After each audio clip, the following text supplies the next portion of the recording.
Kusiram pramugari itu ketika ketahuan selingkuh dengan suamiku yang seorang pilot. Halo Bunda, semoga Bunda semuanya dalam keadaan sehat dan bahagia ya. Sebelum masuk ke ceritanya, jangan lupa like, komen dan subscribe channel ini ya. Selamat menonton. Aku, Dinda, selalu merasa menjadi wanita paling beruntung di dunia. Hidupku seperti dongeng yang menjadi kenyataan. Bagaimana tidak? Aku menikah dengan Rifki, pria yang bukan hanya tampan, tetapi juga penuh pesona dan berwibawa. Sejak pertama kali bertemu dengannya, aku tahu bahwa dia adalah pria yang berbeda dari yang lain. Cara dia berbicara, cara dia menatapku dengan mata penuh keyakinan, dan cara dia membuatku merasa istimewa. Semua itu membuatku jatuh cinta sedalam-dalamnya. Pernikahan kami berlangsung dengan penuh kebahagiaan. Aku masih ingat hari di mana aku mengenakan gaun putih panjang yang begitu indah, sementara Rifki berdiri gagah dengan seragam pilotnya. Semua orang yang hadir pada hari itu memuji betapa serasinya kami. Aku tidak bisa berhenti tersenyum, membayangkan masa depan yang akan kami bangun bersama. Aku yakin, dengan Rifki di sisiku, aku tidak perlu khawatir tentang apapun. Dia adalah pilar kekuatanku, pria yang aku percaya akan selalu menjagaku dan keluarga kecil kami. Hari-hari setelah pernikahan pun terasa sempurna. Kami pindah ke rumah yang nyaman, sebuah rumah yang kami bangun dengan penuh cinta dan harapan. Setiap sudutnya memiliki kenangan manis, mulai dari ruang tamu tempat kami berbincang hingga dapur tempat kami sering bercanda saat memasak bersama. Rifki selalu berhasil membuatku tertawa dengan lelucon-leluconnya, dan aku mencintainya bukan hanya sebagai suami, tetapi juga sebagai sahabat terbaik dalam hidupku. Kemudian, kebahagiaan kami semakin lengkap dengan kehadiran seorang anak laki-laki yang lucu. Aku ingat saat pertama kali melihatnya di ruang bersalin, tangis kecilnya memenuhi ruangan, dan Rifki menggenggam tanganku erat, berbisik bahwa hidup kami akan semakin berwarna dengan kehadiran buah hati kami. Sejak saat itu, kami menjadi keluarga yang utuh. Aku menghabiskan hari-hariku merawat anak kami, sementara Rifki bekerja sebagai pilot, profesi yang selalu membuatku bangga. Aku tidak pernah keberatan ketika Rifki harus pergi untuk waktu yang lama karena pekerjaannya. Aku mengerti, menjadi istri seorang pilot berarti harus siap dengan kesendirian di beberapa malam, harus terbiasa dengan jadwalnya yang tidak menentu, dan harus percaya sepenuhnya bahwa dia akan selalu kembali kepadaku. Aku tidak pernah meragukan kesetiaannya, tidak pernah berpikir bahwa Rifki akan mengecewakanku. Bagiku, dia adalah pria yang sempurna, pria yang tidak mungkin menduakan cinta kami. Aku menjalani hari-hari dengan penuh keyakinan bahwa hidupku telah mencapai titik kebahagiaan tertinggi. Aku merasa menjadi istri yang dicintai dan ibu yang beruntung. Tapi ternyata, aku tidak tahu bahwa kebahagiaan itu hanyalah sebuah ilusi, seperti awan yang terlihat kokoh dari kejauhan tetapi bisa menghilang kapan saja. Aku tidak menyadari bahwa di balik setiap senyum yang diberikan Rifki, ada rahasia yang dia sembunyikan. Aku tidak menyadari bahwa di balik setiap pelukan yang dia berikan sebelum berangkat kerja, ada kebohongan yang dia tutupi. Aku terlalu percaya, terlalu yakin bahwa pernikahan kami tidak akan tergoyahkan. Sampai akhirnya, satu persatu keanehan mulai muncul. Dan saat itu, aku baru menyadari bahwa mungkin aku telah salah. Mungkin, kisah cinta kami tidak seindah yang selama ini aku yakini. Beberapa bulan terakhir, ada sesuatu yang terasa berbeda. Aku mencoba meyakinkan diriku bahwa semua ini hanya perasaanku saja, bahwa tidak ada yang perlu dikhawatirkan. Tapi semakin aku berusaha menepis pikiran-pikiran buruk, semakin jelas tanda-tanda yang membuat hatiku gelisah. Rifki mulai sering pulang larut malam, sesuatu yang awalnya aku anggap wajar karena pekerjaannya sebagai pilot. Aku tahu betul bahwa jadwal penerbangannya bisa berubah sewaktu-waktu, dan aku selalu berusaha menjadi istri yang pengertian. Namun, ada perbedaan dalam caranya bersikap, sesuatu yang tak bisa kuabaikan begitu saja. Dulu, setiap kali pulang, Rifki selalu mencari anak kami terlebih dahulu, menggendongnya, dan mencium keningku sebelum beristirahat. Tapi sekarang, dia pulang dengan wajah lelah yang tak seperti biasanya.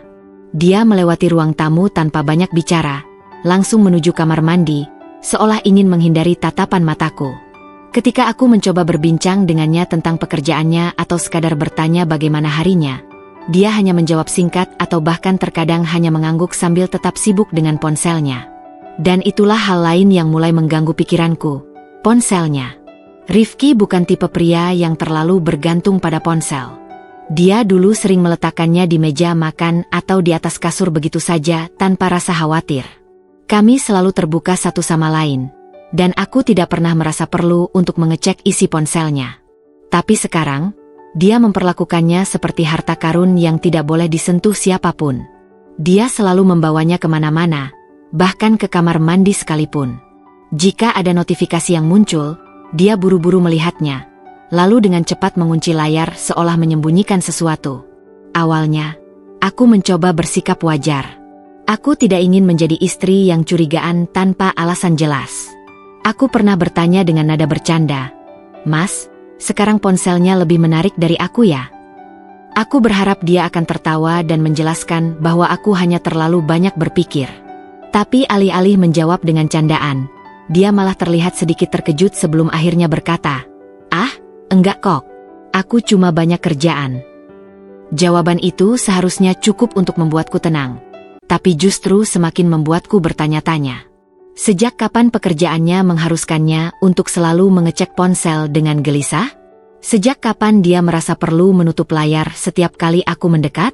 Aku mulai memperhatikan lebih dalam, mencatat setiap perubahan kecil dalam sikapnya. Selain itu, ada hal lain yang lebih mencurigakan. Rifki mulai sering membawa wangi parfum yang tidak kukenali saat pulang ke rumah. Parfum itu memiliki aroma lembut dan manis, sangat berbeda dari aroma maskulin yang biasa dia pakai. Aku pernah bertanya padanya, "Mas, kok wanginya beda?" Dia hanya tertawa kecil dan berkata, "Oh, mungkin dari pesawat. Banyak orang pakai parfum, kan?" Alasannya terdengar masuk akal, tapi hatiku tidak sepenuhnya yakin. Jika memang itu berasal dari penumpang atau awak kabin lain, kenapa wanginya begitu melekat? Seakan-akan seseorang telah berada begitu dekat dengannya. Cukup dekat hingga aroma itu tertinggal di bajunya. Aku mencoba menyangkal semuanya, mencoba meyakinkan diriku bahwa ini hanya kebetulan. Tapi insting seorang istri jarang salah. Aku mulai merasa ada sesuatu yang disembunyikan Rifki dariku. Aku tidak ingin berprasangka buruk, tapi semakin hari, hatiku semakin gelisah. Dan perasaan itu semakin kuat saat aku menemukan sesuatu yang membuat dadaku berdegup kencang. Sebuah tiket hotel di dalam saku celana Rifki. Tiket itu bertanggal 2 hari yang lalu, hari di mana dia bilang ada penerbangan semalaman. Tapi yang membuatku lebih terkejut, nama hotel itu bukanlah hotel yang biasa digunakan maskapai tempat Rifki bekerja untuk menginapkan para kru. Aku mengenali nama hotel itu sebagai hotel mewah di pusat kota, tempat yang lebih sering digunakan untuk liburan romantis daripada untuk perjalanan dinas. Tanganku gemetar saat aku memegang tiket itu. Ribuan pikiran berkecamuk di kepalaku. Apakah mungkin ada penjelasan lain? Apakah mungkin ini hanya milik teman yang tanpa sengaja tertinggal di saku Rifki? Aku ingin percaya itu. Aku ingin percaya bahwa suamiku tidak akan mengkhianatiku. Tapi jauh di dalam hati, aku tahu bahwa aku tidak bisa lagi menutup mata. Ada sesuatu yang salah, dan aku harus mencari tahu kebenarannya. Aku harus bersiap menghadapi kenyataan, seburuk apapun itu. Malam itu, aku duduk di sofa ruang tamu, mencoba membaca buku untuk mengalihkan pikiranku. Namun, kata-kata di halaman yang kubaca terasa seperti sekadar deretan huruf yang tak berarti. Pikiranku terus melayang pada Rifki dan semua perubahan sikapnya belakangan ini. Aku mencoba menyangkal segala kecurigaan yang memenuhi kepalaku. Tapi setiap kali aku mengingat tiket hotel yang kutemukan di saku celananya, rasa sesak di dadaku semakin kuat. Aku ingin bertanya langsung padanya, ingin menuntut penjelasan, tapi aku takut dengan jawabannya. Tiba-tiba, ponsel Rifki berbunyi. Aku menoleh, melihatnya buru-buru mengangkat panggilan itu, lalu berjalan ke teras rumah sambil berbicara dengan suara pelan. Aku berusaha mendengarkan, tapi kata-katanya tidak terlalu jelas. Hanya saja, nada suaranya terdengar lebih lembut, berbeda dengan caranya berbicara padaku belakangan ini. Hatiku mencelos. Siapa yang dia ajak bicara? Mengapa dia terdengar begitu hati-hati? Beberapa menit kemudian, Rifki masuk kembali dan dengan cepat mengganti pakaiannya. Aku mengamatinya dari sudut ruangan, Jantungku berdegup kencang.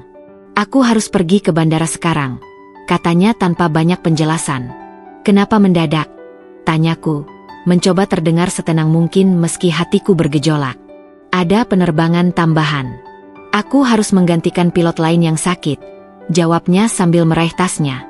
Aku ingin percaya, tapi naluriku berkata lain. Jadwal penerbangan memang bisa berubah sewaktu-waktu, tapi Rifki biasanya memberitahuku lebih awal jika ada perubahan mendadak.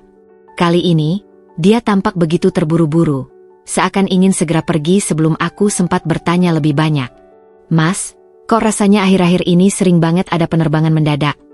Tanyaku lagi, berusaha mengorek sedikit lebih dalam. Dia terdiam sejenak, lalu menatapku dengan ekspresi yang sulit diartikan. Ya namanya juga kerja, Din. Aku nggak bisa selalu ngatur jadwal sesuka hati. Aku hanya mengangguk, berpura-pura menerima penjelasannya. Tapi saat dia keluar rumah, aku merasakan sesuatu yang belum pernah kurasakan sebelumnya. Dorongan kuat untuk mencari tahu apa yang sebenarnya terjadi. Aku tidak bisa terus-menerus menutup mata. Aku tidak bisa hanya duduk diam sambil berharap semua ini hanya kesalahpahaman. Tanpa berpikir panjang, aku mengambil jaket dan kunci mobil. Aku akan mengikutinya. Aku mengemudi dengan hati-hati, menjaga jarak agar Rifki tidak menyadari keberadaanku. Malam itu, jalanan cukup lengang, membuatku lebih mudah mengawasi mobilnya dari kejauhan. Aku merasa seperti wanita gila yang nekat mengikuti suaminya, tapi aku harus tahu kebenarannya. Aku harus melihat sendiri apa yang sedang dia sembunyikan. Setelah beberapa kilometer, mobil Rifki berbelok ke arah bandara. Untuk sesaat, aku merasa lega. Mungkin memang benar dia ada penerbangan malam ini. Mungkin aku hanya terlalu curiga. Tapi saat aku terus mengikutinya, aku mulai menyadari sesuatu yang janggal. Dia tidak masuk ke area parkir khusus kru maskapai seperti biasanya. Sebaliknya, dia berhenti di tempat yang lebih sepi, jauh dari terminal utama. Aku mematikan mesin mobil dan mengawasi dari kejauhan. Aku melihatnya keluar dari mobil, lalu berdiri di dekat pintu masuk sebuah gedung kecil di sisi bandara. Napasku tertahan saat seorang wanita keluar dari gedung itu. Wanita itu tinggi, dengan rambut panjang yang tergerai indah di bahunya. Seragam pramugari yang dikenakannya tampak rapi, memperjelas identitasnya sebagai bagian dari kru penerbangan. Namun, yang membuat dadaku mencelos adalah cara Rifki menyambutnya. Dia tidak hanya tersenyum, tetapi juga menyentuh lengannya dengan lembut, lalu membisikkan sesuatu yang membuat wanita itu tertawa kecil. Aku merasa seluruh tubuhku membeku. Mataku membelalak, jantungku berdetak begitu kencang hingga terasa menyakitkan. Aku ingin meyakinkan diri bahwa ini bukan seperti yang kupikirkan. Mungkin ini hanya rekan kerja yang akrab. Mungkin mereka hanya berbicara soal penerbangan. Tapi kemudian, Rifki melakukan sesuatu yang menghancurkan semua harapanku. Dia meraih pinggang wanita itu dan menariknya ke dalam pelukan. Aku menutup mulut dengan tangan, berusaha menahan isak yang nyaris pecah. Dadaku terasa seperti dihantam ribuan pisau dalam sekali waktu. Aku tidak percaya dengan apa yang kulihat. Suamiku, pria yang selama ini kupercayai sepenuhnya, sedang memeluk wanita lain di depan mataku.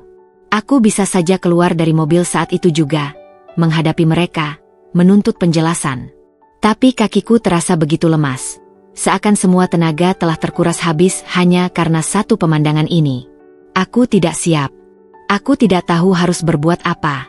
Wanita itu menyentuh wajah Rifki dengan penuh kelembutan sebelum mereka berjalan beriringan menuju pintu gedung. Aku ingin menjerit, ingin menghentikan mereka, ingin berteriak bahwa Rifki adalah suamiku dan dia tidak berhak melakukan ini padaku. Tapi yang bisa kulakukan hanyalah duduk di dalam mobil, menyaksikan pria yang kucintai pergi bersama wanita lain, sementara dunia yang selama ini kubangun perlahan runtuh di hadapanku. Aku masih duduk di dalam mobil, tubuhku terasa lemas seolah kehilangan tenaga. Tanganku gemetar, mencengkeram setir dengan erat, mencoba mencari pegangan agar tidak kehilangan kendali atas diriku sendiri. Tapi bagaimana bisa aku tetap tenang setelah apa yang baru saja kulihat? Mataku masih terpaku pada pintu gedung itu, tempat Rifki dan wanita itu baru saja menghilang ke dalamnya. Otakku mencoba menyangkal kenyataan, mencoba mencari alasan logis di balik semua ini. Mungkin mereka hanya rekan kerja yang akrab. Mungkin pelukan itu hanyalah bentuk keakraban biasa antara sesama kru penerbangan. Tapi hatiku tahu lebih baik dari itu. Aku bukan gadis bodoh yang bisa dibohongi dengan dalih profesionalisme. Apa yang kulihat tadi bukanlah sekadar interaksi antara dua orang kolega. Itu adalah sebuah bentuk keintiman yang tidak seharusnya terjadi antara seorang pria yang sudah menikah dan wanita lain. Aku memejamkan mata, mencoba menenangkan napasku yang tersengal. Bagaimana bisa Rifki melakukan ini padaku? Bagaimana bisa dia mengkhianati rumah tangga yang telah kami bangun bersama? Aku mengingat kembali semua momen manis kami, hari pernikahan kami yang penuh kebahagiaan, malam-malam di mana kami berbincang tentang masa depan, kelahiran anak kami yang seharusnya semakin menguatkan cinta kami. Tapi ternyata, semua itu hanyalah bagian dari dongeng yang kini hancur berkeping-keping. Aku meraih ponselku, jemariku melayang di atas layar, ragu apakah aku harus menelepon Rifki saat itu juga dan menuntut penjelasan. Tapi aku tahu, jika aku melakukannya sekarang, aku hanya akan mendapatkan kebohongan lain. Dia pasti akan mencari alasan, mengatakan bahwa itu bukan seperti yang kupikirkan. Dan aku tidak ingin mendengar kebohongan lagi. Aku ingin kebenaran, bahkan jika kebenaran itu akan menghancurkanku lebih dalam lagi. Aku menggigit bibir, mencoba membuat keputusan yang paling rasional dalam kondisi emosiku yang berantakan. Aku tidak bisa hanya duduk di sini dan menangis. Aku harus melihatnya dengan mataku sendiri. Aku harus tahu sejauh apa pengkhianatan ini telah terjadi. Dengan tekad yang semakin menguat, aku membuka pintu mobil dan melangkah keluar. Udara malam yang dingin menerpa wajahku, tetapi tidak cukup untuk mendinginkan amarah yang mulai membakar dadaku. Langkahku berat saat aku berjalan menuju pintu gedung itu. Aku tidak tahu apa yang akan kutemui di dalam sana, tapi aku siap. Setiap jejak langkah yang kuambil terasa seperti beban yang semakin menyesakkan, tapi aku terus maju. Aku tidak bisa mundur sekarang. Aku tidak bisa terus berpura-pura tidak tahu. Saat aku memasuki gedung, aku melihat sekeliling. Ini bukan bagian dari bandara yang biasa kukunjungi saat mengantar atau menjemput Rifki. Tempat ini lebih sepi, lebih eksklusif. Aku bisa menebak bahwa ini adalah area khusus untuk kru penerbangan, tempat mereka bisa beristirahat sebelum atau setelah perjalanan panjang. Tapi malam ini, aku yakin bukan itu alasan Rifki berada di sini. Aku melangkah lebih dalam, mataku mencari sosoknya. Suasana di dalam cukup tenang, hanya ada beberapa orang yang lewat, mungkin staf bandara atau kru lain yang baru selesai bertugas. Aku terus berjalan, hingga akhirnya mataku menangkap sesuatu yang membuat dadaku kembali berdebar kencang. Di sudut ruangan, Rifki sedang duduk di salah satu sofa bersama wanita itu. Mereka terlihat begitu nyaman, begitu akrab. Wanita itu duduk dengan posisi sedikit miring, menghadap Rifki, dan tertawa kecil saat Rifki mengatakan sesuatu. Tapi yang paling membuatku muak adalah tangan Rifki yang dengan santainya menyentuh tangan wanita itu. Jari-jarinya bermain di atas punggung tangan sang pramugari seolah itu adalah hal yang wajar. Aku merasa perutku melilit, seolah ada pisau yang tiba-tiba menusukku dari dalam. Aku ingin berteriak, ingin mendekati mereka dan melemparkan semua kemarahanku saat itu juga. Tapi aku menahan diri. Aku ingin melihat sejauh apa ini akan berlangsung. Beberapa menit berlalu, dan aku tidak bisa lagi menahan emosiku. Aku menggenggam erat tas yang kubawa, mencoba menguatkan diri sebelum akhirnya melangkah mendekat. Setiap langkah yang kuambil terasa seperti dentuman keras di dalam kepalaku. Mas Rifki, suaraku terdengar lebih tajam dari yang kukira. Rifki terkejut. Aku bisa melihat wajahnya berubah drastis saat dia menoleh ke arahku. Matanya melebar, jelas tidak menyangka aku akan berada di sini. Wanita di sebelahnya juga tampak terkejut, bahkan sedikit bergeser menjauh darinya. Aku menatap Rifki tajam, menuntut jawaban tanpa harus mengucapkan sepatah kata pun. Tapi yang kulihat di matanya bukan rasa bersalah, melainkan keterkejutan dan kebingungan. Seakan-akan dia bukan merasa bersalah karena ketahuan, tetapi lebih kepada bagaimana caranya mengatasi situasi ini tanpa kehilangan kendali. Dinda, aku bisa jelaskan, katanya buru-buru, mencoba bangkit dari tempat duduknya. Aku mengangkat tangan, menghentikannya sebelum dia bisa mengatakan lebih banyak lagi. Jelaskan apa? Bahwa kau sudah berbohong? Bahwa kau mengkhianati pernikahan kita? Wanita itu berdiri, tampaknya ingin menghindari konfrontasi ini. Aku menoleh ke arahnya, mataku menusuk tajam. "Dan kau, siapa namamu?" tanyaku dingin. Dia menelan ludah, tampak ragu untuk menjawab. Tapi sebelum dia bisa berkata apa-apa, Rifki berdiri di antara kami, seolah ingin melindunginya. Dan itu adalah hal yang membuat kemarahanku semakin membuncah. "Jadi sekarang kau bahkan mencoba melindunginya, Mas?" Suaraku bergetar, bukan karena ketakutan, tapi karena emosi yang hampir meledak. "Kau lebih memilih membelanya daripada menjelaskan sesuatu padaku." Rifki menghela napas panjang. "Dinda, tidak seperti yang kau pikirkan." Aku tertawa sumbang, sebuah tawa yang penuh kepedihan. "Jangan katakan itu, Mas. Jangan pernah bilang bahwa ini bukan seperti yang kupikirkan. Karena aku melihatnya dengan mataku sendiri." Wanita itu tampak ingin segera pergi, tapi Rifki menahan lengannya, seakan ingin menjelaskan sesuatu lebih dulu. Aku mendekat dengan penuh amarah, tidak lagi bisa menahan kemarahan yang bergelora dalam dadaku. "Jangan sentuh dia," kataku tajam, suaraku bergetar karena emosi. Rifki menoleh dengan wajah yang penuh keterkejutan. "Dinda, dengarkan aku dulu." Aku memotongnya dengan tatapan yang menusuk. "Mendengarkan apa, Mas? Kebohongan lain? Dalih yang akan kau buat untuk menutupi perselingkuhanmu?" Wanita itu menundukkan kepala, tidak berani menatapku langsung. Aku mengamatinya dari ujung kepala hingga kaki, mencoba memahami apa yang dia miliki hingga Rifki rela mengkhianati keluarganya. Cantik, memang. Dengan tubuh semampai dan riasan yang tampak sempurna. Tapi apakah itu cukup untuk menutupi kenyataan bahwa dia telah merusak rumah tangga orang lain? Aku tidak tahu kalau dia sudah menikah. Suara wanita itu terdengar pelan, hampir berbisik. Aku mendengus sinis. "Oh, jadi kau mau bilang kau korban di sini?" Aku melipat tangan di dada. "Jangan bilang kau tidak tahu, karena aku yakin Rifki tidak pernah melepas cincin kawinnya. Atau, dia melepasnya saat bersamamu." Wajah wanita itu memerah, sementara Rifki tampak semakin gelisah. "Dinda, ini tidak seperti yang kau pikirkan," ucapnya lagi, mencoba mengulur waktu. Aku tertawa, sebuah tawa yang dingin dan penuh kepedihan. "Oh ya? Lalu apa ini? Kau mengajak seorang wanita ke sini, memeluknya di depan umum, menyentuh tangannya dengan lembut, dan kau masih mau bilang ini bukan seperti yang kupikirkan?" Mataku kembali ke wanita itu. "Dan kau, berani sekali kau menjalin hubungan dengan pria yang sudah berkeluarga. Kau tahu apa yang paling menyedihkan dari wanita seperti kau?" Aku mendekat, nyaris berbisik di telinganya. "Kau hanya akan selalu menjadi nomor 2. Tidak peduli seberapa banyak cinta yang kau terima darinya, dia tetap memiliki aku di rumah." Wanita itu tampak ingin menangis, tapi aku tidak peduli. Aku tidak peduli jika aku tampak jahat saat ini. Yang kupedulikan hanyalah bagaimana pria yang telah berjanji sehidup semati denganku telah menghancurkan semua kepercayaan yang kuberikan padanya. "Dinda, kita bisa bicara di rumah. Jangan di sini."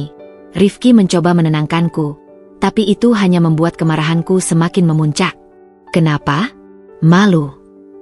Aku menatapnya dengan tatapan yang penuh amarah.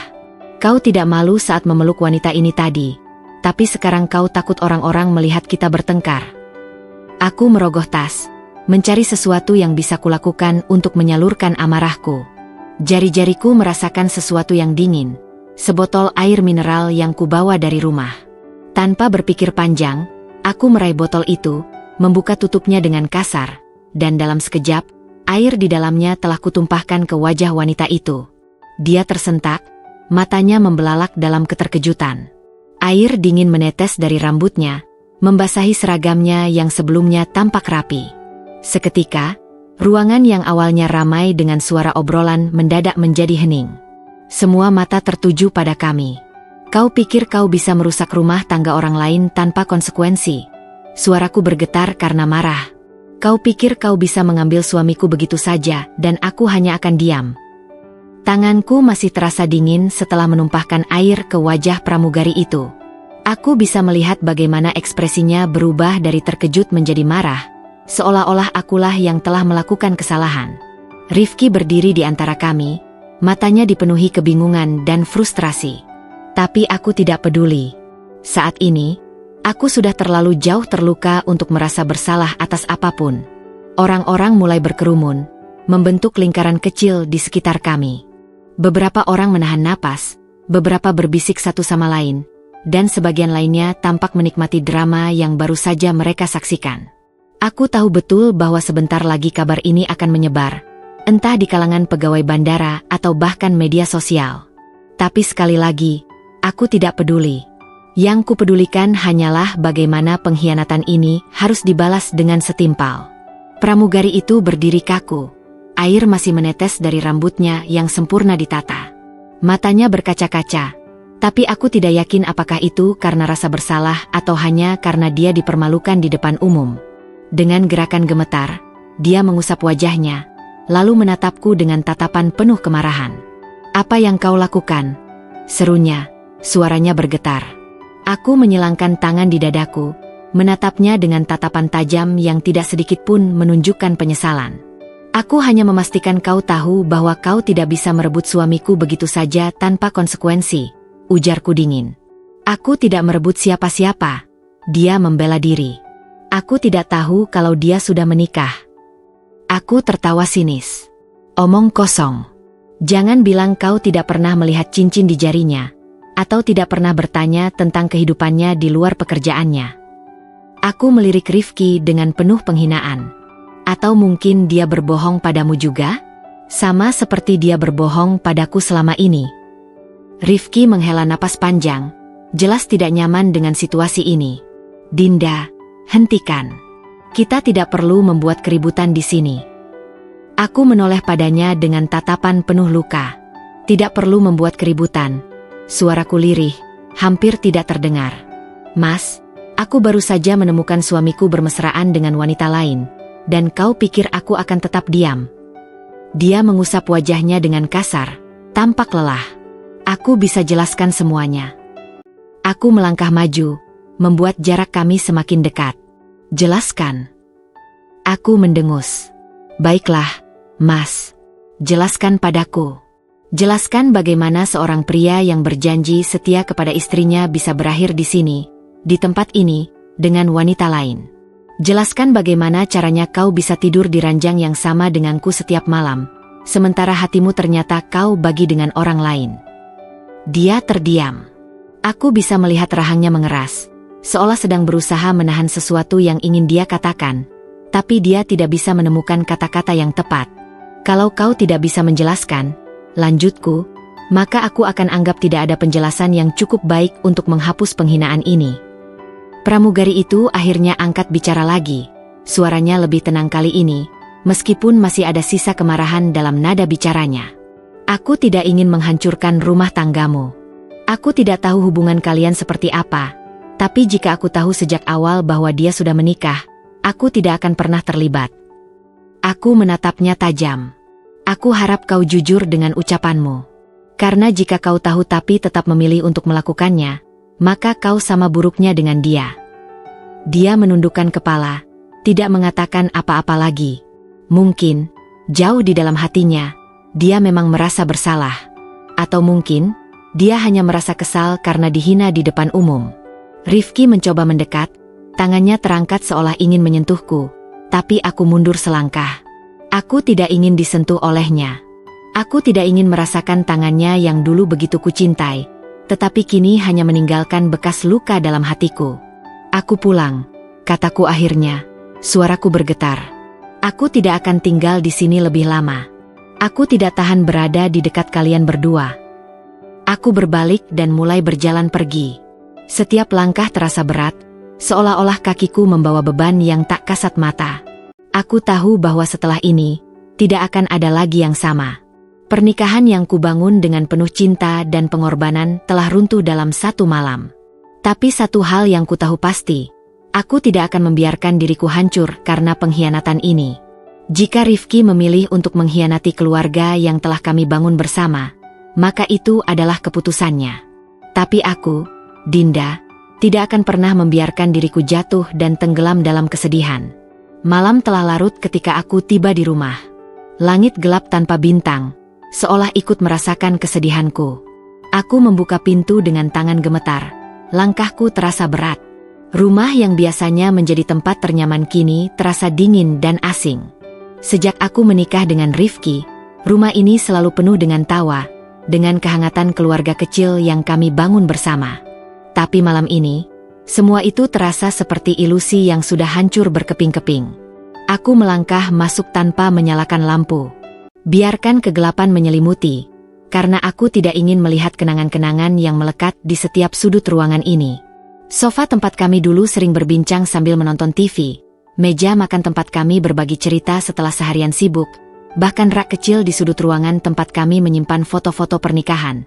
Semuanya terasa menyakitkan untuk kulihat sekarang. Dengan langkah lunglai, aku menuju kamar tamu. Aku tidak ingin tidur di kamar utama malam ini. Tidak ingin berbaring di tempat tidur yang selama ini menjadi saksi bisu kebersamaanku dengan Rifki. Kamar itu terasa seperti ruang yang penuh kebohongan, dan aku tidak sanggup berada di sana. Begitu pintu kamar tamu tertutup, aku akhirnya membiarkan diriku menangis sejadi-jadinya. Tangisku pecah tanpa bisa kutahan. Aku terisak, memeluk diri sendiri di atas kasur yang terasa begitu dingin dan asing. Aku berusaha memahami bagaimana dalam hitungan jam, hidupku bisa berubah begitu drastis. Bagaimana seorang pria yang dulu berjanji untuk mencintaiku seumur hidup bisa mengkhianatiku begitu mudahnya. Aku mencoba mengingat saat-saat indah bersamanya. Saat kami pertama kali bertemu, saat dia melamarku dengan penuh keyakinan, saat kami menikah dengan kebahagiaan yang membuncah. Aku mencoba mencari tanda-tanda, petunjuk apapun yang mungkin telah terlewatkan, hal-hal kecil yang seharusnya membuatku sadar bahwa pernikahan ini mulai retak. Tapi sekeras apapun aku mencoba, aku tidak bisa menemukan alasan yang bisa membuatku menerima kenyataan ini dengan lebih mudah. Tak lama kemudian, aku mendengar suara pintu depan terbuka dan tertutup. Rifki sudah pulang. Aku menahan napas, jantungku berdegup kencang. Aku bisa mendengar langkah kakinya di ruang tamu. Lalu suara napas beratnya seolah dia sedang menata pikirannya sebelum berbicara denganku. Dinda. Suaranya terdengar dari balik pintu kamar tamu. Aku tidak menjawab. Aku tidak ingin berbicara dengannya sekarang. Dinda, tolong buka pintunya. Kita bicara. Aku tetap diam. Air mataku masih mengalir. Dadaku masih sesak. Aku tidak ingin mendengar alasan apapun darinya. Tidak malam ini. Dinda, aku tahu aku salah. Kali ini suaranya lebih lirih, penuh penyesalan. Aku tidak tahu harus mulai dari mana, tapi aku mohon, beri aku kesempatan untuk menjelaskan. Aku menutup mata, menarik napas dalam-dalam, lalu menghembuskannya perlahan. Hatiku berperang, sebagian ingin membuka pintu dan mendengarkannya, tetapi sebagian lain ingin tetap mengunci diri, menjauh darinya sejauh mungkin. Besok. Akhirnya aku berkata dengan suara serak. Aku tidak ingin bicara malam ini. Hening. Aku bisa merasakan dia masih berdiri di depan pintu. Mungkin sedang berpikir apakah harus memaksa atau mengikuti keinginanku. Oke. Akhirnya dia berkata pelan. Aku tunggu besok. Aku mendengar langkah kakinya menjauh. Lalu suara pintu kamar utama tertutup. Aku menghela napas panjang. Mencoba mengatur kembali pikiranku yang kacau. Aku tahu, besok aku harus menghadapi kenyataan ini. Aku harus mendengar penjelasannya, harus memutuskan apa yang akan kulakukan selanjutnya. Tapi malam ini, aku hanya ingin membiarkan diriku larut dalam kesedihan. Aku berhak untuk merasa hancur, untuk menangis sepuasnya. Karena setelah ini, aku harus berdiri kembali. Aku harus kuat. Dan yang lebih penting, aku harus memikirkan apakah aku masih bisa mempercayai Rifki setelah semua ini. Pagi itu, aku duduk di meja makan dengan secangkir teh yang sudah mulai dingin. Aku tidak menyentuhnya. Sejak membuka mata tadi, kepalaku terasa berat, seakan semalaman dipenuhi mimpi buruk yang nyata. Aku menatap kosong ke arah jendela, membiarkan sinar matahari pagi masuk ke dalam ruangan. Tapi kehangatannya tidak bisa menenangkan hatiku yang masih bergejolak. Dari balik pintu kamar utama, kudengar suara langkah kaki. Tak lama kemudian, Rifki muncul di ambang pintu. Ia tampak lelah, matanya sedikit bengkak, seakan ia juga melewati malam yang berat. Tapi aku tidak peduli. Aku masih mengingat jelas pemandangan semalam. Dia berdiri mesra dengan wanita lain. Senyuman yang dulu hanya untukku kini diberikan pada orang lain. Dinda. Rifki menarik kursi di depanku, duduk dengan ekspresi yang sulit kutafsirkan. Aku tahu kau marah, kecewa. Aku tahu aku salah. Aku tidak menjawab, hanya menatapnya dingin. Aku ingin dia berbicara, mengungkapkan semua kebohongan yang telah ia sembunyikan. Dia menghela napas panjang sebelum akhirnya berkata, perselingkuhan ini sudah berlangsung 6 bulan. Jantungku terasa diremas. 6 bulan? Aku pikir ini hanya kesalahan sesaat, godaan yang datang tiba-tiba. Tapi 6 bulan? Itu berarti dia telah membohongiku selama setengah tahun penuh. Berapa banyak kebohongan yang sudah ia katakan kepadaku? Berapa banyak malam yang ia habiskan bersama wanita itu, sementara aku di rumah, mempercayainya sepenuh hati? Aku mengangkat daguku, mencoba menahan amarah yang mulai mendidih. Kenapa? Tanyaku lirih, nyaris tak terdengar. Apa aku kurang baik sebagai istrimu? Apa aku tidak cukup? Rifki menggeleng cepat. Tidak, bukan begitu. Kau selalu jadi istri yang baik, Dinda. Aku yang salah. Aku yang lemah. Aku mendengus, kesal dengan jawabannya. Lemah? Itu alasanmu? Lemah. Aku menatapnya tajam, emosiku mulai tak terkendali. Kalau kau merasa ada yang kurang dalam pernikahan kita, kenapa tidak bicara? Kenapa tidak mencoba memperbaikinya bersama? Kenapa harus memilih jalan ini? Dia terdiam sejenak, lalu menunduk. Awalnya aku tidak berniat selingkuh, Dinda. Aku bertemu dengan Anissa. Jadi namanya Anissa. Aku memotong, mencibir. Akhirnya aku tahu siapa nama wanita yang sudah menghancurkan rumah tanggaku. Rifki mengusap wajahnya, tampak frustasi. Aku bertemu dengannya di penerbangan yang sama. Awalnya hanya sebatas rekan kerja, lalu kami mulai sering berbicara. Aku tidak tahu kapan tepatnya perasaan ini berkembang, tapi tiba-tiba saja aku merasa nyaman dengannya. Aku tertawa sinis. Nyaman. Aku menggeleng, merasakan perih di dadaku semakin dalam. Aku ini istrimu, Rifki. Aku yang menunggumu pulang setiap hari. Aku yang memastikan rumah ini menjadi tempat paling nyaman untukmu. Tapi kau memilih mencari kenyamanan di pelukan wanita lain. Aku tidak pernah berniat menyakitimu, katanya pelan, nyaris berbisik. Aku mengetuk meja dengan jemariku, menahan diri agar tidak meledak dalam amarah.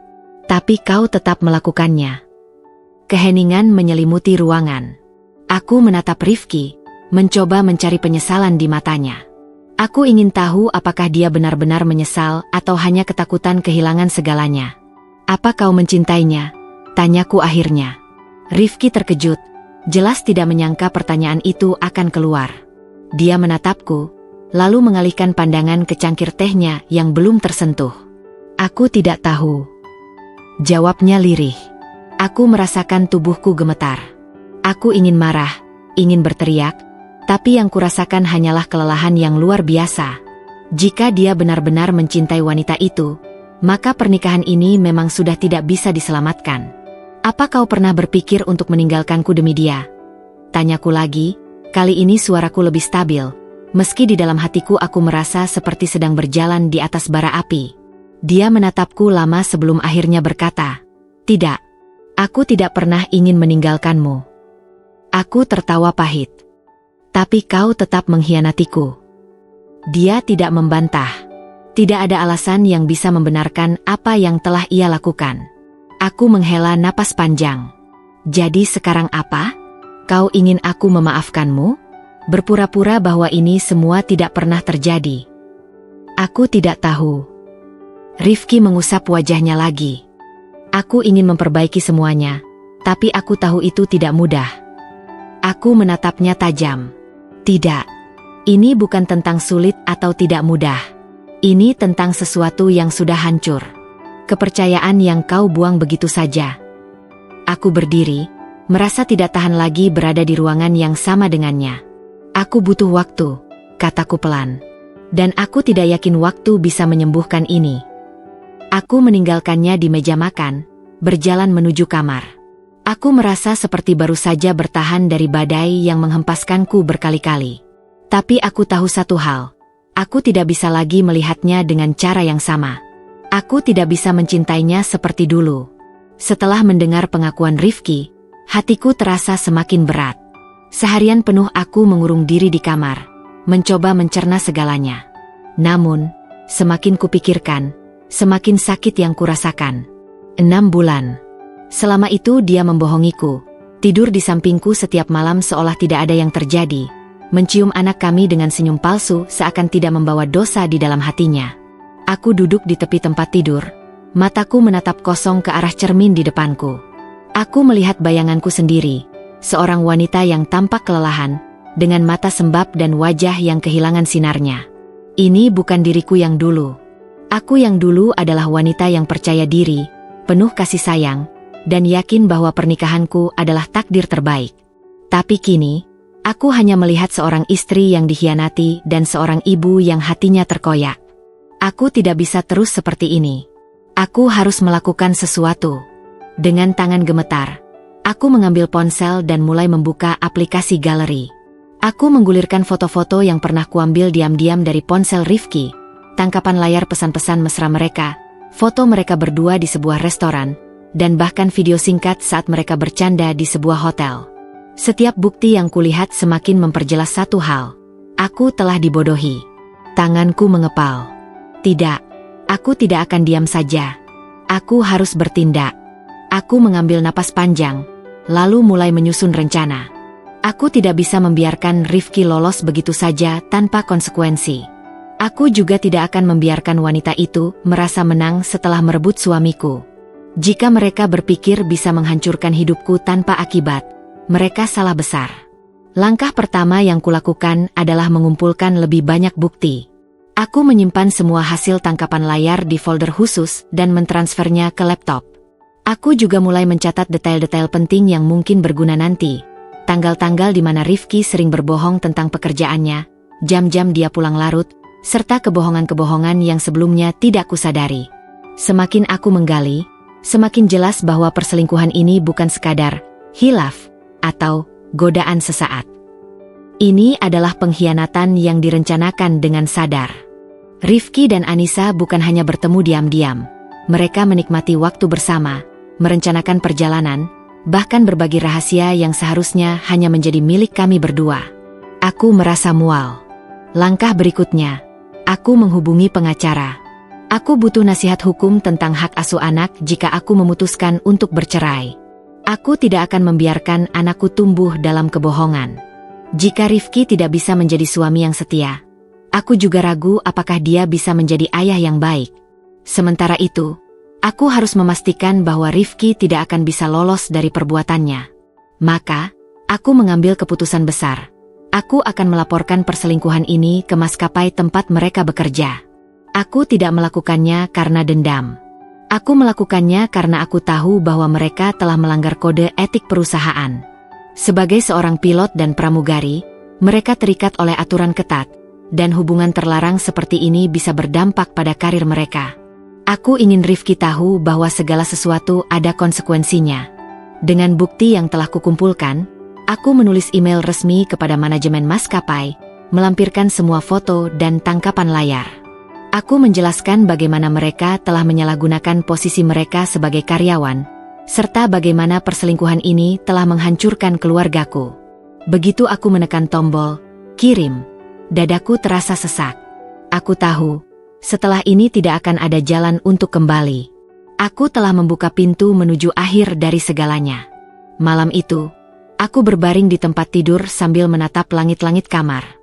Aku tidak tahu bagaimana Rifki akan bereaksi ketika mengetahui bahwa aku telah mengambil langkah ini. Tapi satu hal yang pasti, aku tidak akan pernah membiarkan diriku menjadi korban lagi. Aku akan melawan.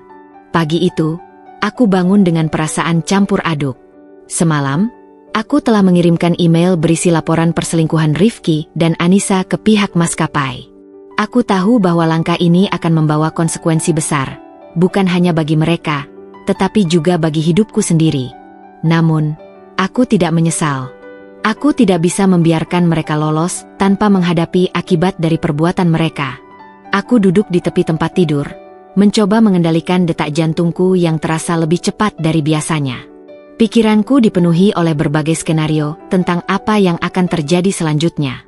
Apakah pihak maskapai akan segera menindaklanjuti laporanku? Apakah Rifki akan tahu bahwa akulah yang melaporkannya?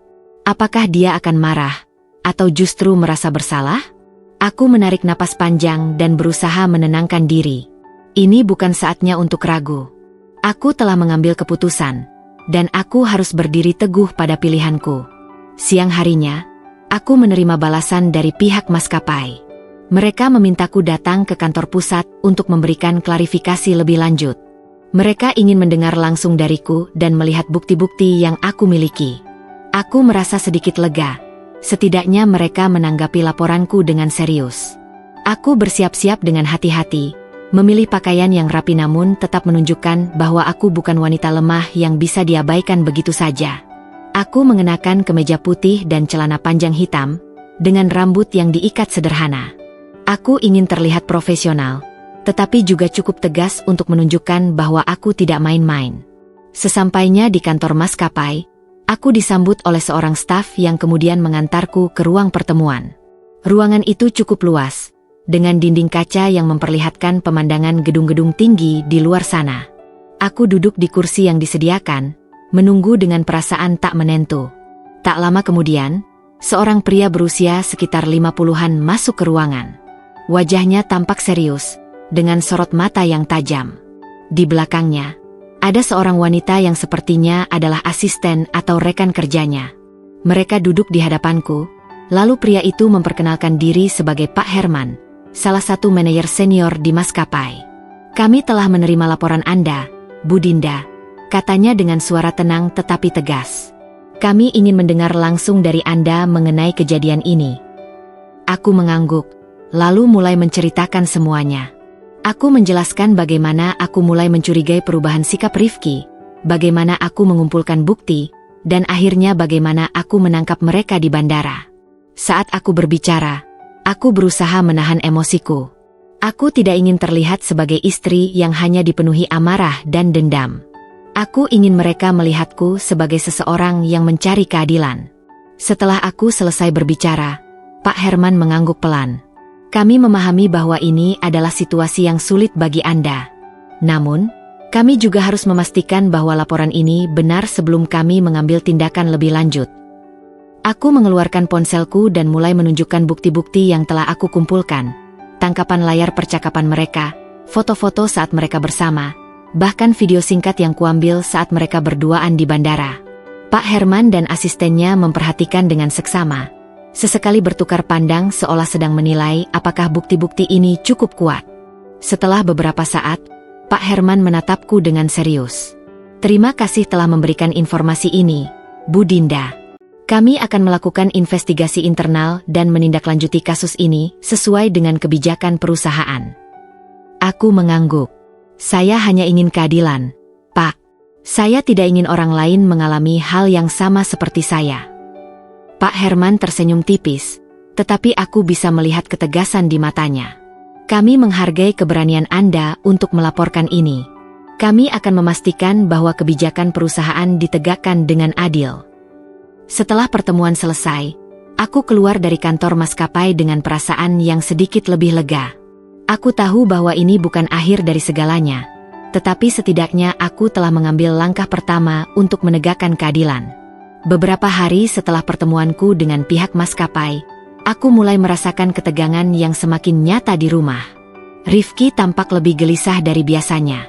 Dia sering melamun, menatap ponselnya dengan ekspresi tegang, dan sesekali menghela napas panjang seolah sedang menunggu sesuatu yang buruk terjadi. Aku tidak bertanya apapun.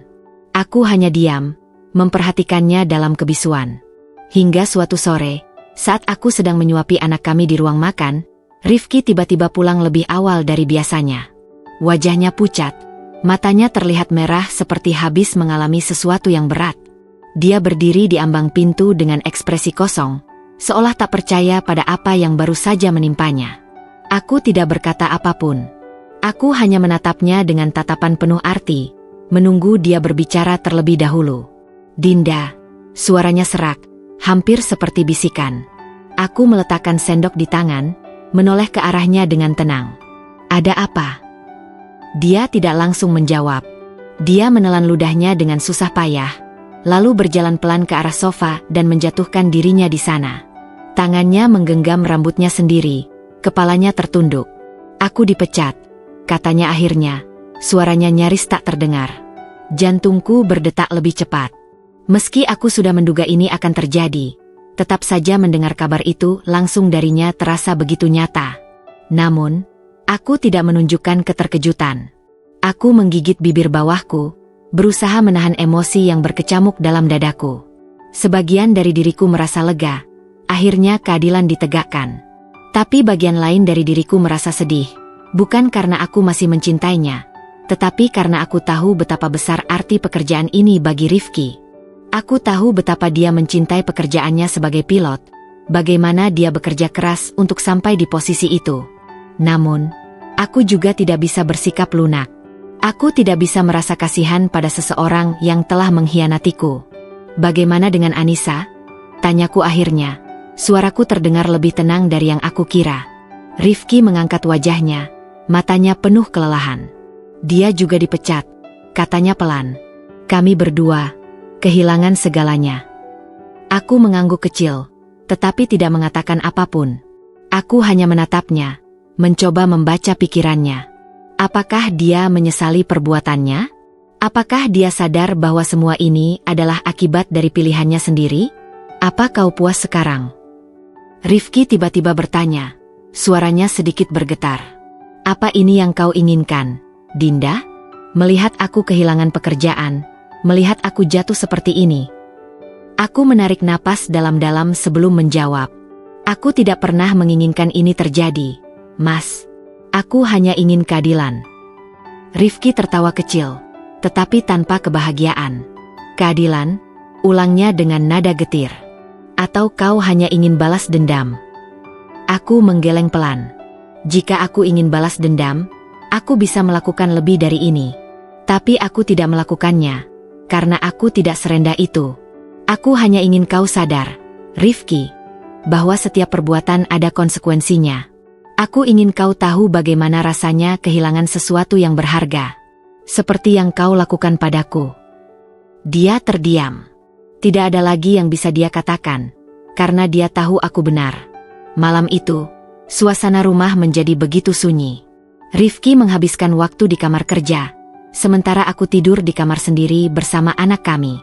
Aku tidak tahu apa yang dia pikirkan, dan sejujurnya, aku tidak peduli. Aku telah mengambil langkah besar dalam hidupku, dan aku tidak akan menyesalinya. Keesokan harinya, aku mendapat kabar dari salah satu temanku yang bekerja di maskapai. Rifki dan Anissa benar-benar masuk daftar hitam, katanya melalui telepon. Mereka tidak hanya kehilangan pekerjaan di maskapai kita, tetapi juga sulit mendapat pekerjaan di maskapai lain. Reputasi mereka rusak total. Aku mendengar kabar itu dengan perasaan campur aduk. Aku tidak merasa senang, tetapi aku juga tidak merasa kasihan. Ini adalah harga yang harus mereka bayar atas perbuatan mereka sendiri. Aku hanya berharap mereka belajar dari kesalahan ini. Saat aku menutup telepon, aku menatap bayangan diriku di cermin. Aku melihat seorang wanita yang lebih kuat dari sebelumnya. Aku, Dinda, bukan lagi istri yang lemah dan pasrah.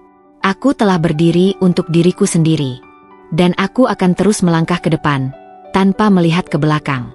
Keputusan untuk bercerai bukanlah hal yang mudah, tetapi aku tahu itu adalah satu-satunya jalan yang tersisa. Pengkhianatan Rifki terlalu dalam, dan aku tidak bisa membayangkan hidup di bawah atap yang sama dengannya setelah semua yang terjadi. Mungkin sebagian orang akan memilih untuk memaafkan, bertahan demi anak, atau berharap waktu bisa menyembuhkan luka. Tapi aku tidak bisa. Hatiku sudah hancur, dan kepercayaanku padanya telah musnah. Pagi itu, aku duduk di meja makan dengan segelas teh yang sudah dingin. Mataku menatap kosong keluar jendela, melihat cahaya matahari yang perlahan menyinari halaman rumah.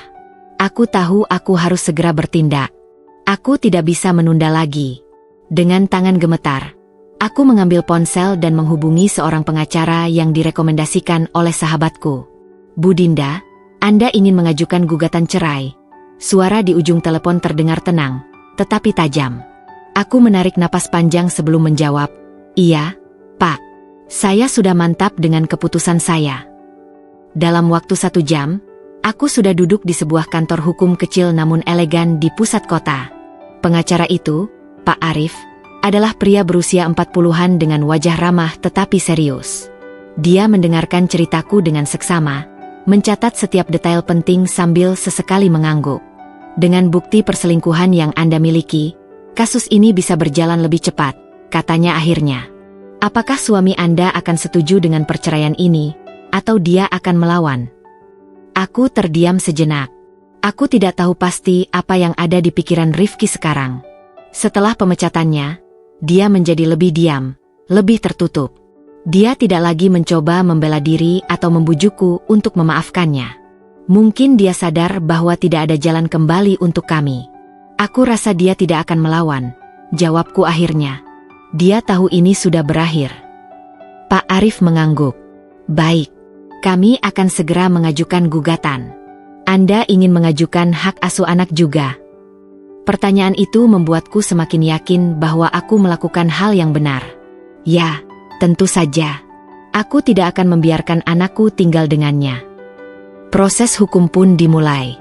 Aku mulai mengumpulkan dokumen-dokumen yang diperlukan, surat nikah, akta kelahiran anak, dan bukti-bukti perselingkuhan Rifki. Setiap lembar kertas yang aku siapkan terasa seperti mengukuhkan keputusan yang telah kuambil. Tidak ada jalan mundur. Ketika akhirnya aku memberitahu Rifki bahwa aku telah mengajukan gugatan cerai, ekspresinya tidak terkejut. Dia hanya menatapku dengan mata yang lelah, seolah dia sudah tahu bahwa ini akan terjadi. "Jadi ini benar-benar keputusanmu?" tanyanya pelan. Aku mengangguk tanpa ragu. "Ya, Mas.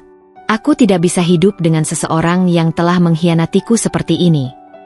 Dia menghela napas, menatap lantai sebelum akhirnya berkata, "Aku mengerti. Aku tidak akan menghalangi." Jawabannya membuatku lega sekaligus sedih. Aku lega karena ini berarti proses perceraian bisa berjalan lebih cepat tanpa perlawanan darinya.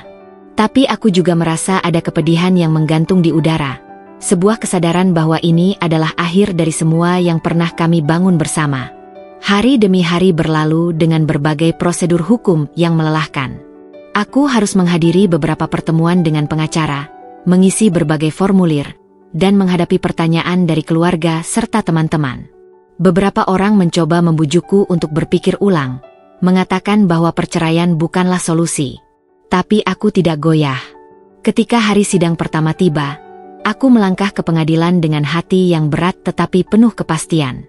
Rifki sudah menunggu di sana, duduk di bangku ruang sidang dengan wajah yang lebih tirus dari terakhir kali aku melihatnya. Aku tidak tahu apakah itu karena stres, penyesalan, atau karena dia benar-benar kehilangan arah setelah kehilangan pekerjaannya. Tapi aku tidak lagi peduli. Hakim mendengarkan pernyataan kami, memeriksa bukti-bukti, dan setelah beberapa kali sidang, keputusan akhirnya keluar. Gugatan cerai dikabulkan. Hak asuh anak diberikan kepada penggugat. Suara hakim menggema di ruangan itu. Aku menghela napas panjang, seolah beban berat yang selama ini menekan dadaku perlahan mulai terangkat. Ini benar-benar berakhir. Aku tidak lagi menjadi istri Rifki. Saat aku berjalan keluar dari ruang sidang, Rifki menghampiriku untuk terakhir kalinya. "Jaga dirimu baik-baik, Dinda," katanya lirih. Aku menatapnya sejenak, lalu mengangguk. "Kau juga, Mas." Dan dengan itu, aku melangkah pergi, meninggalkan masa lalu di belakangku. Aku tahu ini bukan akhir dari perjuanganku. Aku masih harus membangun kembali hidupku, menyembuhkan luka-luka yang ditinggalkan oleh pengkhianatan ini. Tapi untuk pertama kalinya dalam waktu yang lama, aku merasa bebas. Aku, Dinda, akhirnya bisa memulai kembali. Setelah perceraian itu resmi, aku merasakan sesuatu yang aneh, perasaan lega bercampur dengan kekosongan. Aku tidak lagi terikat pada pernikahan yang penuh kepalsuan, tetapi aku juga harus menghadapi kenyataan bahwa aku kini seorang ibu tunggal. Aku harus membangun hidupku dari nol, tanpa Rifki di sisiku. Tidak ada lagi sosok suami yang menemaniku di meja makan, tidak ada lagi pesan singkat yang menanyakan kabarku saat dia sedang bekerja, dan tidak ada lagi kepastian finansial yang dulu diberikan oleh pekerjaannya sebagai pilot. Hari-hari pertama setelah perceraian terasa seperti labirin emosi. Aku harus menata ulang pikiranku, menyesuaikan diri dengan rutinitas baru, dan yang paling sulit, menguatkan hatiku agar tidak terjebak dalam rasa sedih yang berkepanjangan. Aku tahu aku tidak bisa membiarkan diriku larut dalam kepedihan, terutama karena ada satu alasan besar yang membuatku harus tetap kuat, anakku. Setiap pagi, aku menyiapkan sarapan untuknya dengan senyuman, meskipun hatiku masih berantakan. Aku mengantarnya ke sekolah dengan ciuman di kening, memastikan bahwa dia merasa aman dan dicintai, meski keluarganya kini tak lagi utuh.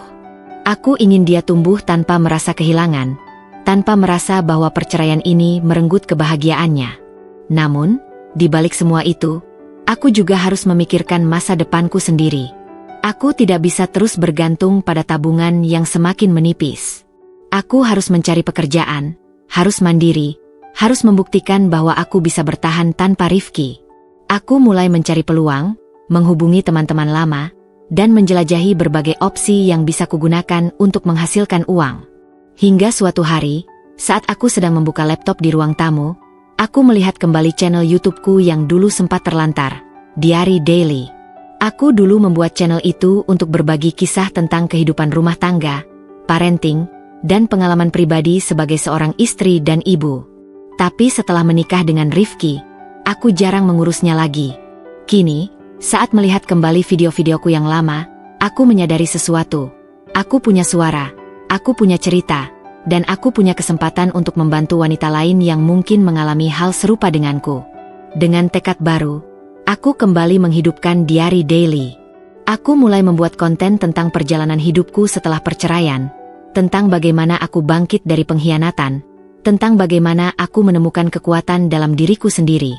Awalnya, aku ragu. Akankah ada yang peduli? Akankah orang-orang menertawakan atau menghakimiku? Tapi saat aku mengunggah video pertamaku setelah sekian lama, respons yang kudapatkan sungguh mengejutkan. Ratusan komentar datang dari wanita-wanita yang merasa terhubung denganku. Bak Dinda, aku juga mengalami hal yang sama. Terima kasih sudah berbagi kisahmu. Aku sedang dalam proses perceraian, dan video ini memberiku keberanian untuk melangkah. Kak, tolong buat lebih banyak video. Kami butuh motivasi dari wanita sekuat dirimu. Aku membaca komentar-komentar itu dengan air mata menggenang di mataku. Aku tidak sendirian.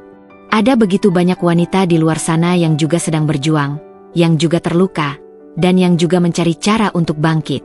Jika aku bisa menjadi suara bagi mereka, jika aku bisa memberikan sedikit cahaya di tengah kegelapan yang mereka rasakan, maka aku tahu aku telah menemukan tujuan baru dalam hidupku.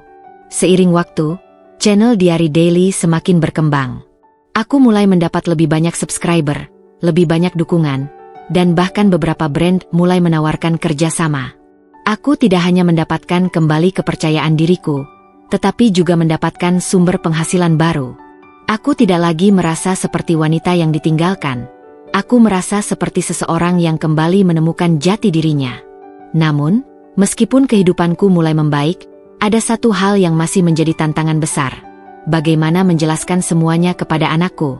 Dia masih terlalu kecil untuk memahami sepenuhnya apa yang terjadi, tetapi aku tahu suatu hari nanti dia akan bertanya. Dan ketika hari itu tiba, aku ingin bisa memberinya jawaban yang tidak dipenuhi kebencian, tetapi penuh dengan kebijaksanaan. Aku belajar untuk memaafkan, bukan karena Rifki pantas mendapatkannya, tetapi karena aku tidak ingin membawa beban itu selamanya. Aku tahu bahwa kebencian hanya akan menyakiti diriku sendiri, dan aku menolak untuk hidup dalam bayang-bayang masa lalu. Aku memilih untuk melangkah maju, untuk merangkul hidup yang baru, dan untuk percaya bahwa kebahagiaan masih mungkin kutemukan.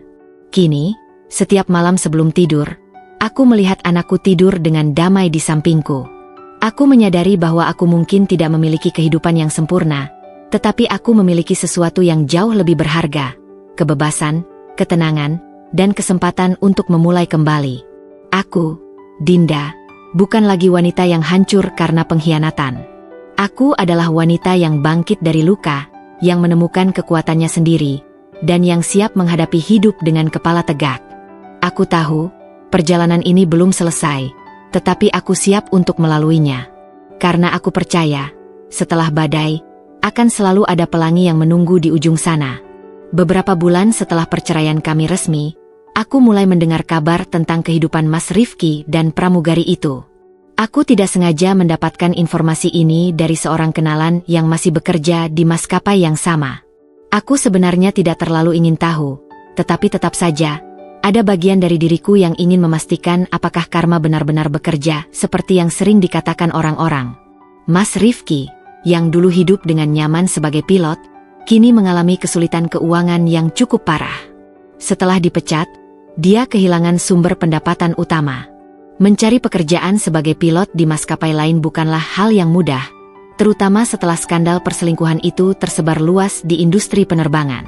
Tidak ada maskapai yang mau mengambil risiko mempekerjakan seseorang yang pernah terlibat dalam skandal yang mencoreng nama perusahaan. Aku dengar dia mencoba melamar ke beberapa maskapai swasta, tapi semuanya menolak, ujar kenalanku saat kami bertemu di sebuah kafe. Reputasinya sudah hancur, Din. Aku menghela napas panjang, tidak tahu harus merasa lega atau kasihan. Rifki adalah pria yang pernah kucintai, ayah dari anakku, seseorang yang dulu aku anggap sebagai pelindung dalam hidupku.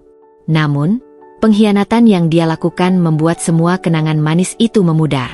Sekarang, dia harus menghadapi konsekuensi dari perbuatannya sendiri. Sementara itu, nasib si pramugari ternyata tidak jauh lebih baik. Setelah dipecat, dia juga kesulitan mendapatkan pekerjaan baru di industri yang sama. Berbeda dengan pilot yang masih bisa berusaha mencari pekerjaan di maskapai luar negeri, pramugari lebih mudah digantikan. Tidak ada maskapai yang mau menerima seseorang dengan rekam jejak buruk, terutama jika itu menyangkut hubungan terlarang dengan rekan kerja. Aku mendengar kabar bahwa dia sempat menjual beberapa barang mewahnya untuk bertahan hidup. Tas-tas bermerek, sepatu mahal, dan perhiasan yang dulu mungkin dia beli dengan bangga kini satu persatu menghilang. Rupanya, dia tidak siap menghadapi kehidupan tanpa kemewahan yang dulu dia nikmati saat masih bersama Rifki. Kehidupan mereka yang dulu penuh gairah dan kebahagiaan terlarang kini berubah menjadi kehancuran. Aku sempat bertanya-tanya, apakah mereka masih bersama setelah semua ini? Apakah mereka tetap mempertahankan hubungan mereka? Meskipun segala kemewahan yang dulu mereka nikmati kini telah lenyap? Jawabannya datang dari sumber yang tak terduga, seorang mantan rekan kerja Rifki yang masih sering berkomunikasi dengannya. Mereka putus, katanya singkat saat aku bertanya. Aku mengangkat alis, setengah terkejut tapi juga tidak terlalu heran. Serius? Cepat juga.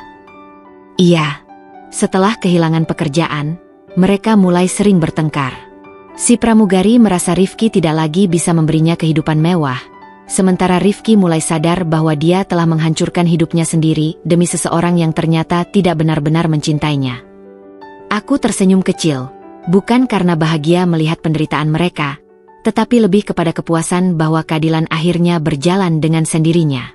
Aku tidak perlu membalas dendam dengan cara yang kejam, karena hidup sudah memberikan mereka hukuman yang setimpal.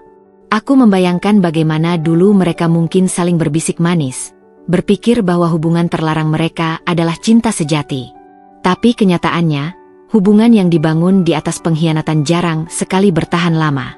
Ketika tantangan datang, ketika kehidupan tidak lagi indah seperti dulu, mereka menyadari bahwa apa yang mereka miliki hanyalah nafsu sesaat, bukan cinta sejati.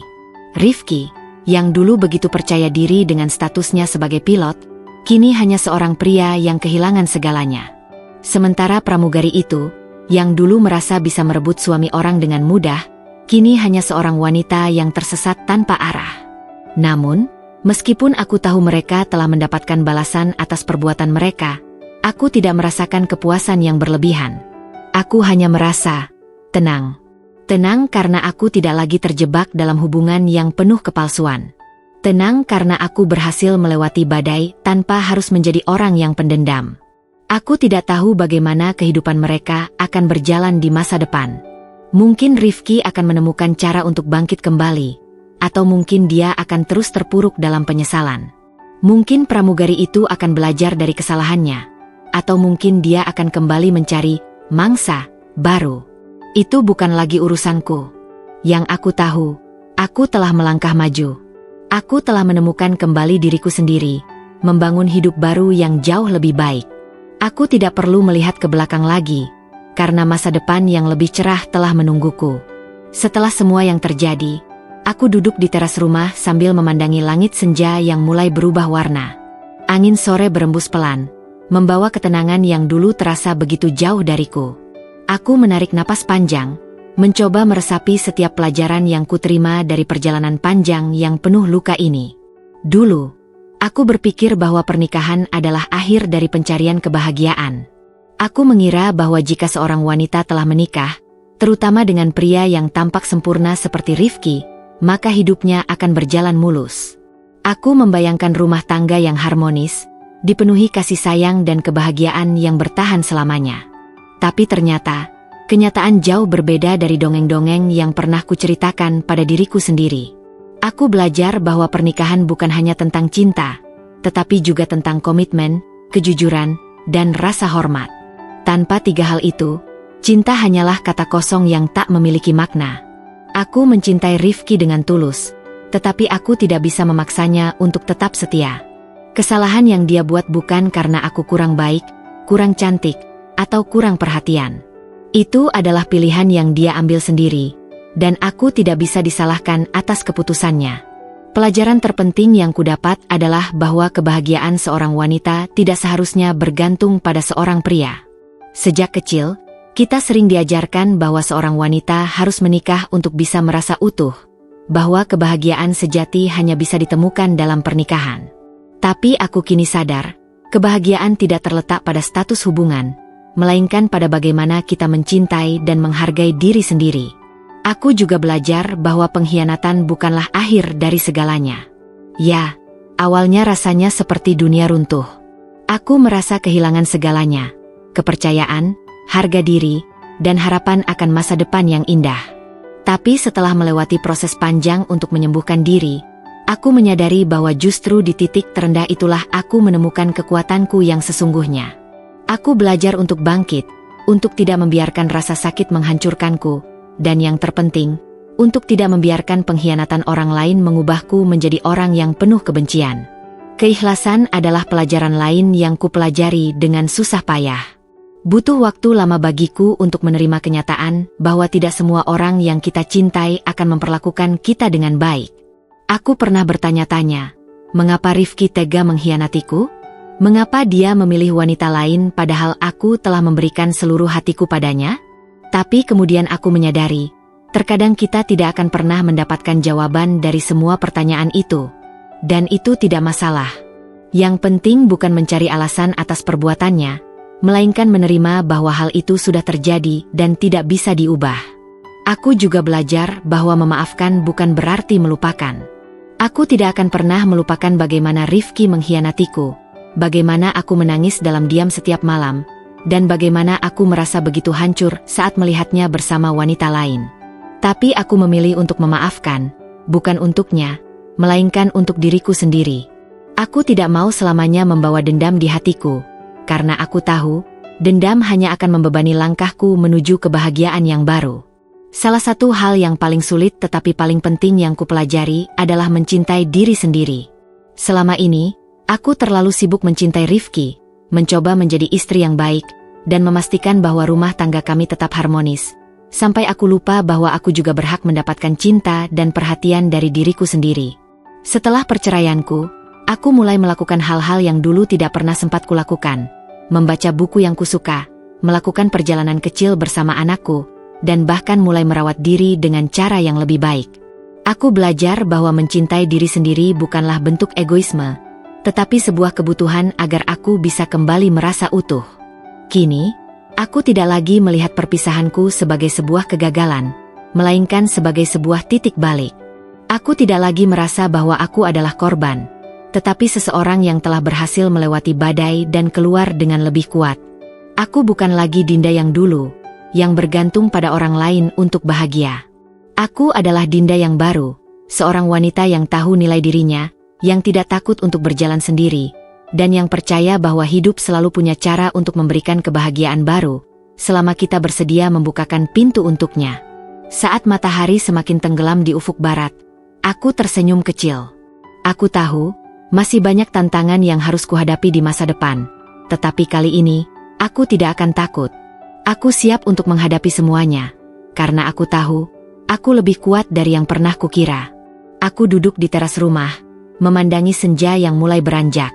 Langit berwarna jingga keemasan, seolah mengingatkanku bahwa setelah gelap selalu ada terang yang menunggu. Angin sore bertiup lembut, membelai wajahku dengan kehangatan yang menenangkan. Aku menarik napas dalam, membiarkan ketenangan meresap ke dalam hatiku. Dulu, aku berpikir bahwa kebahagiaan hanya bisa ditemukan dalam kehidupan pernikahan yang sempurna. Aku mengira bahwa tanpa sosok suami di sisiku, hidupku akan terasa hampa. Tapi hari ini, saat aku duduk di sini, sendirian namun penuh ketenangan, aku menyadari bahwa kebahagiaan tidak pernah bergantung pada orang lain. Kebahagiaan ada dalam diri kita sendiri, dalam cara kita menerima masa lalu dan menyambut masa depan dengan hati yang lapang. Hari-hari setelah perceraianku bukanlah hal yang mudah. Ada saat-saat aku merasa rapuh, merasa rindu pada kehidupan lama yang dulu ku kenal. Namun, seiring waktu, aku mulai menemukan kembali diriku yang dulu hilang. Aku belajar untuk menikmati kebebasan, untuk mencintai diriku sendiri tanpa harus mengorbankan kebahagiaanku demi orang lain. Aku tidak lagi merasa perlu membuktikan apapun kepada siapapun. Yang terpenting adalah bagaimana aku bisa menjalani hidup dengan damai dan bahagia. Anakku adalah sumber kekuatanku yang terbesar. Setiap kali aku merasa lelah, aku hanya perlu melihat wajahnya untuk kembali bersemangat. Aku ingin menjadi ibu yang kuat untuknya, menjadi contoh bahwa seorang wanita tidak perlu bergantung pada siapapun untuk bisa bahagia. Aku ingin dia tumbuh dengan keyakinan bahwa cinta sejati bukanlah tentang memiliki seseorang, tetapi tentang bagaimana kita bisa mencintai dan menghargai diri sendiri terlebih dahulu. Tak hanya itu, aku juga mulai menemukan kembali passion yang dulu sempat terkubur di tengah pernikahanku. Aku menulis, berbagi cerita, dan bertemu dengan banyak wanita yang memiliki kisah serupa denganku. Aku menyadari bahwa aku tidak sendirian. Ada begitu banyak wanita di luar sana yang juga mengalami pengkhianatan, kehilangan, dan kesedihan yang sama. Dan jika aku bisa bangkit, mereka juga bisa. Aku tidak tahu apa yang akan terjadi di masa depan. Mungkin suatu hari nanti, aku akan kembali menemukan cinta yang baru. Mungkin aku akan bertemu dengan seseorang yang bisa menghargai dan mencintaiku dengan tulus. Tapi jikapun tidak, itu tidak masalah. Aku telah menemukan kebahagiaanku sendiri, dan itu sudah lebih dari cukup. Ketika malam mulai menyelimuti langit, aku tersenyum pada diriku sendiri. Aku, Dinda, bukan lagi wanita yang menangisi masa lalu. Aku adalah wanita yang telah belajar, yang telah tumbuh, dan yang telah menemukan kebahagiaannya kembali. Dan untuk pertama kalinya setelah sekian lama, aku merasa benar-benar bebas.